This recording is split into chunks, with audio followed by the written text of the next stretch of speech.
There's this anime YouTuber named Suede. Suede is actually like an OG. He actually was part of the old Channel Awesome crew. I think he mostly talks about Pokemon now. He posted this video, "Every anime YouTuber could be gone tomorrow." Definitely kind of a sensationalist headline. It's worth noting before we begin because he doesn't really explain it too well. The company that got to him was ShoPro, which is like Shogakukan Shueisha production, something like that. They're the particular arm of Shogakukan or Shogakukan, something like that, that handles the Pokemon anime. We've all known for the longest time that the Pokemon anime is like the thing you just don't talk about because you will get yeeted by the respective company involved. Let's kind of go over what he's talking about and we can kind of talk about it. Suede's Pokemon journey is gone. The channel will be deleted in maybe 3 months and there's nothing anyone can do about it. This isn't hyperbole or catastrophizing. I have just been targeted by a new technique, easily executable by Japanese corporations that can destroy any anime-based YouTube channel quickly and cheaply without going through any of YouTube's counterclaim systems. If other companies find out about it, all creators featuring Japanese media without an MCN or a massive following, and even those who do that have a long backlog,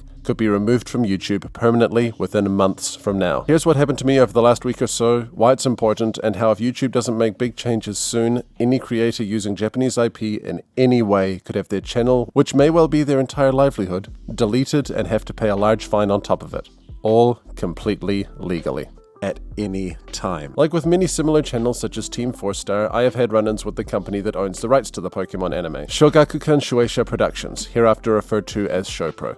Now, right off the bat, stop with the "but fair use" outrage immediately. Okay, so this is really important to talk about because like this is kind of the first thing people go to when they talk about this thing. Fair use is not a law. What fair use is a precedent that comes from the First Amendment or any other free speech law that you could have. If I draw Goku and show it to people, I've like violated Toei's intellectual property, but then also it's my free expression. So what do we do here? We come up with something called fair use. You are transforming that IP into something that does not serve the original IP in any way. It's fair use. One of the things that people get wrong with respect to fair use is the idea that something is fair use as long as the video or whatever at large is a review. If you were to play an entire episode of Naruto and then say, I liked it, then it's not transformative, right? You didn't, it still presented the episode of Naruto and therefore is a replacement for the original work. A lot of anime YouTubers, they say, I'm doing a review of Naruto. I can use any amount of Naruto that I want to use. When in reality, if you show the fight between Sasuke and Itachi, you have to be actively critiquing what is on screen. You cannot just be talking broadly about Sasuke and Itachi. And again, I don't support any of this. I think that intellectual property law is all garbage. We need to completely reformat it, but I'm just talking about the law as it is. The law as it is does not actually support the case of most anime YouTubers, including myself. And a lot of people will be like, oh, well, I don't want to just watch face cam of someone talking about Naruto. I want to see what they're talking about. And Suede here obviously understands that. It's something you use in court. The law is with fair use is you have to be using the minimum amount of intellectual property needed to make your point. If it can feasibly replace the original by recapping the plot, even in a parody context, it's still unlikely to fall under fair use. This is how most anime YouTubers do it. All they do is say, yeah, take me to court. Like 99.9999% of the time, that works because it's way too cumbersome to actually take someone to court, especially when you live in America and they live in Japan, or in this guy's case, New Zealand. So that's what he means when he says calling their bluff. ShoPro has come up with a gambit that doesn't require adhering to fair use or playing by YouTube's rules in any way, and it works ruthlessly and efficiently. About a week ago, I got an email from YouTube Copyright. That seemed to be a pretty standard counter notification notice, however the wording at the bottom was different. We've received the attached court complaint in regard to this content. The content will not be reinstated at this time, but the copyright strikes will be resolved unless a court determines copyright infringement has occurred. If you get a final judgment in your favor, you can submit proof of such on this thread, and the videos may be restored. This is what was attached. A court complaint by ShoPro entirely in Japanese. Since I was lucky enough to have a friend who could read it, I found out that ShoPro was basically serving a small claim, demanding I pay 80,200 yen as well as legal fees for using their IP without permission. On the YouTube side, the phrasing of the email meant that while the videos currently count only as copyright claims, the instant this issue is resolved, they will become strikes. Since there's well over 3 videos that have been claimed, this means bye-bye channel. So of course, all of the videos mentioned in it were taken down and the option to counterclaim had been removed. The only option left was contact claimant. Not only was the notice entirely in Japanese, but after having it legally translated by a third party at my own expense, I found that there was no time frame given and most bizarrely no means by which to actually pay the fee. That wasn't the only weird thing about it. 80,000 yen, so like $700 they're suing him for. Then there was that amount. 80,200 yen is almost $700 in the US, or just over 1,000 in New Zealand where I live. It was big enough to hurt a lot, but suspiciously small in comparison to what they could feasibly demand. The way the number was reached was unusual too, as instead of demanding a percentage of the revenue I received, they demanded 0.02 yen per view as damages. Scrambled to find legal representation for the first time in my life. Then they said they couldn't help me as it was also for an international dispute, which they weren't equipped for. Then I sought out international dispute lawyers who could help but often didn't specialize in IP disputes. Finally, after one of the 20 different law firms I approached had the decency to tell me that this issue most likely needed representation in Japan, I now either had to pay mega bucks for a huge firm to outsource representation in Japan, or try and find a lawyer there myself, one who speaks English and specializes in IP law. Finally, after a referral of a referral, I found this legal unicorn, and he was able to help in some ways, if not others. Basically, he said that there wasn't anything I could do as the claim was under Japanese jurisdiction, and as Totally Not Mark has helped people understand in his latest video, also linked in the description, Japan has a very different stance on fair use. Basically non-existent. So while I could feasibly lawyer up if the claim came from the US and at least argue fair use, even if my odds might not have been great, since the videos could be seen in Japan, Japan can prosecute me, and I can't argue fair use in a country where it doesn't really exist. This was bad enough, but then the lawyer hit me with a bombshell that made everything click into place. He told me that if I refused to pay, it would cost ShoPro much more than 80,200 yen in legal fees to make me pay from New Zealand. Suddenly, it all made sense. The large but not too large fine, the vague and obtuse documentation, the fact that the fine was based on views and not revenue, this was basically an international SLAPP suit. John Oliver did a good video on them, link in the description, but at its most basic, a SLAPP suit, or strategic lawsuit against public participation, is when a plaintiff makes it needlessly difficult, confusing, or expensive for the defendant to respond, burdening them with the cost of a legal defense until they abandon their criticism or opposition. Go over exactly what's happening here, because again, it's important to understand how this is different than like normal circumstances. They don't actually care about winning this lawsuit. What they're actually trying to do is just make it impossible to even respond. By making it so small, they can in theory actually afford the case. It's almost impossible for him to respond to it. They guarantee that it gets taken down. They go around YouTube's laws. The lawyer I talked to said I have about 3 months before the judgment on that complaint goes through Japanese court, at which point the takedowns will all become official strikes. The channel will be deleted and I'll be given the means to either pay the fine, ignore it, or fight it. If I pay, I admit fault, so the strikes stick, the channel is deleted, and the whole thing becomes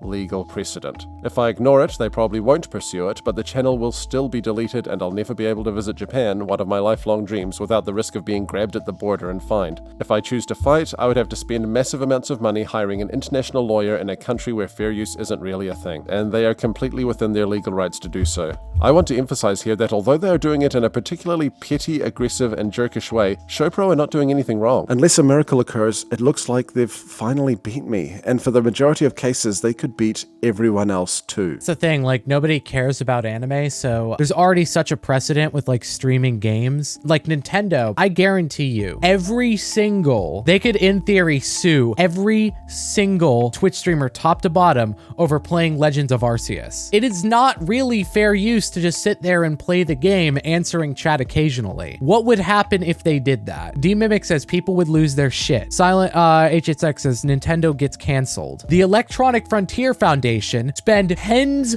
of millions of dollars destroying Nintendo. But that doesn't exist for anime, and that's the point he's making here, right? We have this massive precedent with just playing video games on the internet for millions to see, but there isn't anything for anime. And there's not going to be, right? There's not going to be an AEF for anime. The other one was, what about Totally Not Mark? Yes, I've actually talked to Mark. He's scared too. He was only able to fight against the strikes and gain geo-blocking by working within YouTube's America-based system where he could use fair use as a defense. Why can't I just make it so that the offending videos can't be viewed in Japan, meaning that if they want to prosecute, they have to go through a country that does acknowledge fair use? Well, unfortunately, this leads to the scariest part of all, the part that involves everyone on YouTube. Everyone who has used Japanese IP in any way is now in big trouble. At least one company has found a seemingly foolproof means to take down any video that offends them as long as it was ever able to be viewed in Japan up until this point. Japanese companies do not believe that the community has the capacity to represent their product. People always ask, why are Japanese companies like this? And it's just part of corporate culture there. They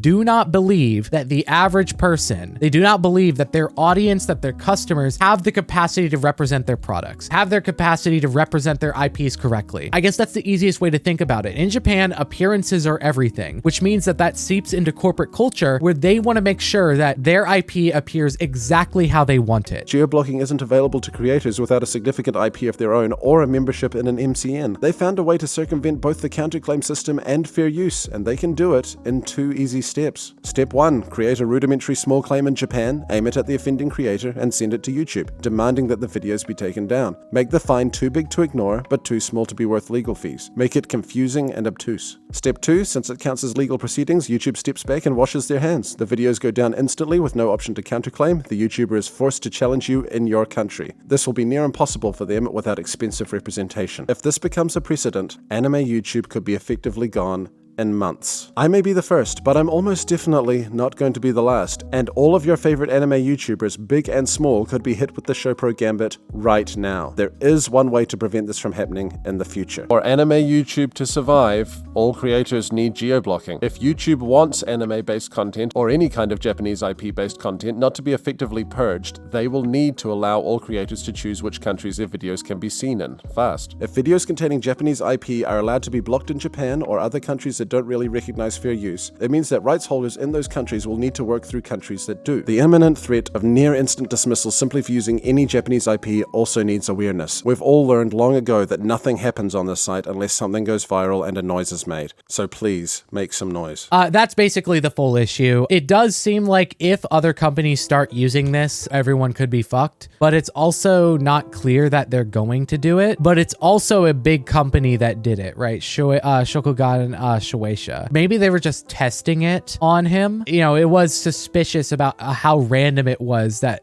they applied this kind of stuff. So is this something YouTube could even fight against? Well, they fought against it with the Totally Not Mark thing. But that's only because he kind of made noise about it. And what can YouTube even do? Well, that's the thing. They could let everyone geo-block in Japan. That's the only thing YouTube could do. But they're also worried about, you know, people just uploading entire episodes of anime because, well, now they can't sue them. So the only solution is, I don't know. It's hard to say if they'll ever do something about it. YouTube would have to judge all the anime channels on a case-by-case basis for geo-blocking. Yeah, and they never do that. Like, the only reason this is so cumbersome is because it's so hard to actually communicate with a Japanese company. What are we doing right now? Oh, we were just talking about this whole situation with like an anime YouTuber like literally being sued in small claims court in Japan. So he couldn't do anything about it. And he's worried that a bunch of other companies are going to find out how to do this and anime YouTube's screwed.